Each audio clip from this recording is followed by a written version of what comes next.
Time travel यानी समय यात्रा एक ऐसा विषय है जिसके बारे में लाइफ में सभी कभी न कभी सोचे हैं। टाइम ट्रैवल इंसान की सबसे जिज्ञासा भरी कल्पनाओं में से एक है।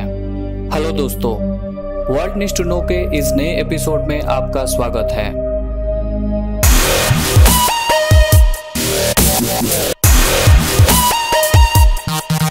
आज हम बात करने वाले हैं टाइम ट्रैवल के बारे में। आपने अपने लाइफ में ऐसा जरूर सोचा होगा कि काश आप अपना फ्यूचर देख सकें या फिर पास्ट में जा सकें और कुछ गलतियों को सुधार सकें। क्या ऐसा होना कभी संभव होगा?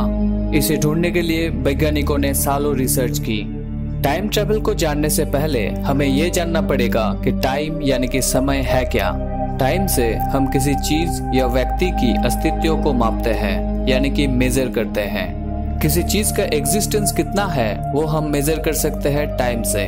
जैसे कि आपका उम्र 25 साल है, टाइम अगर नहीं होता तो हमें पता ही नहीं लगता कि हमारा वजूद कितना है। टाइम ट्रैवल का मतलब है हम जिस टाइम में एग्जिस्ट नहीं करते उस टाइम में जाना।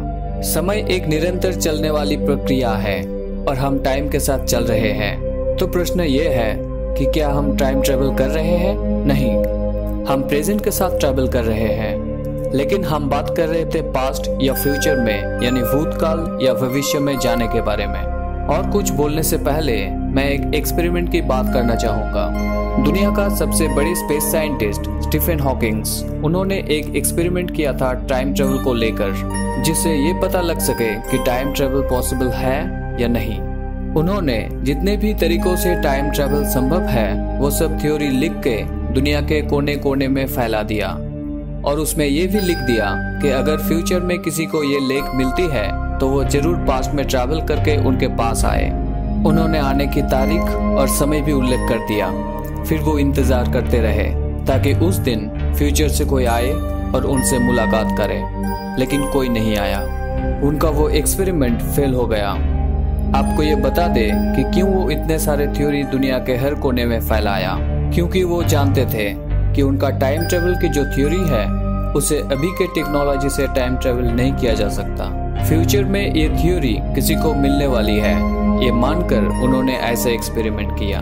वो इस एक्सपेरिमेंट का विफल होने का कारण ढूंढते रहे। उन्होंने पाया इसका कारण है पैराडॉक्स यानी कि विरोधाभास। ग्रैंडफादर पैराडॉक्स नामक एक विरोधाभास पास्ट में टाइम ट्रैवल को रोकती है। उदाहरण के तौर पे मान लीजिए आप पास्ट में जाते हो और अपने ही ग्रैंडफादर को मार देते हो। लेकिन अगर आप अपने ग्रैंडफादर को मार देते हो तो आपका फादर का भी कोई अस्तित्व नहीं रहेगा। अगर आपका फादर का अस्तित्व नहीं रहा तो आप कहां से आए? आपका कोई वजूद ही नहीं रहेगा। इस थ्योरी से ये पता चलता है कि आप पास्ट में नहीं जा सकते, क्योंकि ये टाइम के नियमों के खिलाफ है। टाइमलाइन को टाइम कभी ब्रेक नहीं करने देगा। पास्ट में लिया गया आपका कोई भी एक्शन आपके वजूद को मिटा देगी। लेकिन क्या फ्यूचर में टाइम ट्रैवल संभव है? जी हाँ, बहुत सारे थ्योरी से ये पता चलता है कि फ्यूचर में समय यात्रा संभव है। लेकिन अगर कोई फ्यूचर में ट्रैवल करता है तो वो कभी भी वापस नहीं आ सकता, क्योंकि पास्ट में ट्रैवल करना संभव नहीं है। अभी जो हमारा प्रेजेंट है वो उसके लिए पास्ट हो जाएगा। फ्यूचर में जाने से आपको फ्यूचर में ही रह जाना पड़ेगा। अब जानते हैं कि कैसे भविष्य में टाइम ट्रैवल संभव है। आइंस्टाइन के थ्योरी से हमें ये पता चलता है कि टाइम दो चीजों से प्रभावित होते हैं, ग्रेविटी यानी गुरुत्वाकर्षण और वेलोसिटी यानी स्पीड। आइंस्टाइन की रिलेटिविटी की थ्योरी से ये पता चलता है कि भारी वस्तुओं के पास टाइम धीरे चलता है और हल्के वस्तुओं के पास टाइम तेजी से चलती है। हम सभी जानते हैं कि ब्लैक होल इस ब्रह्मांड का सबसे भारी वस्तु है। एक मटर के दाने के साइज में पूरी यूनिवर्स के समान मास यानी कि पूरी ब्रह्मांड को अगर मरोड़ के एक दाने की आकार दिया जाए तो ये एक ब्लैक होल के समान होगा। और इतनी डेंस होने के कारण ब्लैक होल का गुरुत्वाकर्षण सबसे ज्यादा है।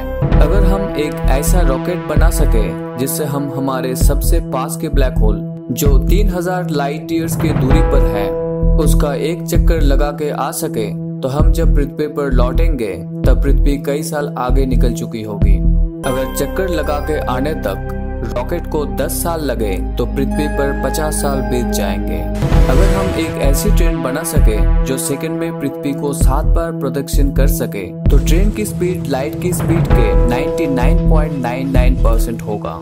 और 7 दिन बाद अगर रुके तो ट्रेन में सवार हुए लोग देखेंगे कि पृथ्वी 150 साल आगे निकल चुकी है। लेकिन अभी हमारे पास वो टेक्नोलॉजी नहीं है कि हम टाइम मशीन बना सके। मान लेते हैं कि आप और मैं एक जैसे घड़ी पहने हुए हैं जिसमें हम एक सा टाइम सेट करते हैं। उसके बाद मैं रॉकेट से स्पेस में चला जाता हूँ और रॉकेट 28,000 किलोमीटर पर आवर की स्पीड से ट्रैवल कर रही है और धरती में उतरने से पहले मैं धरती की कुछ चक्कर लगाता हूँ। अब धरती में उतरने के बाद अगर हम हमारे घड़ी को मिलाते हैं तो ये देखेंगे कि मेरा घड़ी लेट चल रही है और आपका घड़ी कुछ सेकंड से आगे चल रही है। इस चीज को हम टाइम डायलेशन कहते हैं। एस्ट्रोनॉट्स इस चीज को महसूस करते हैं। इसमें से हमें ये पता चलता है कि पास्ट को हम देख सकते हैं लेकिन ट्रैवल नहीं कर सकते, और भविष्य में हम ट्रैवल तो कर सकते हैं लेकिन देख नहीं सकते। टाइम ट्रैवल एक उलझी हुई और जटिल विषय है। इस वीडियो में हम जितना हो सके उसको समझाने की कोशिश की है। इस बारे में आपको कुछ समझने में तकलीफ हो या कुछ प्रश्न हो तो हमें कमेंट बॉक्स में जरूर लिखें। अगर आप टाइम ट्रैवल या किसी नए विषय में वीडियो देखना चाहते हो तो हमें जरूर बताएं। तो कौन कौन समय यात्रा करना चाहेगा ये जानते हुए भी कि आप वापस नहीं आ सकते? अच्छा लगा तो लाइक जरूर कीजिए, और कोई भी सवाल हो तो आप कमेंट सेक्शन में लिख सकते हैं और हमें बताइए कि ये वीडियो आपको कैसा लगा। अगर आप हमारे वीडियो पहली बार देख रहे हो तो सब्सक्राइब जरूर कीजिए और हमारे चैनल नोटिफिकेशन आइकन पर क्लिक कीजिए। Thank you.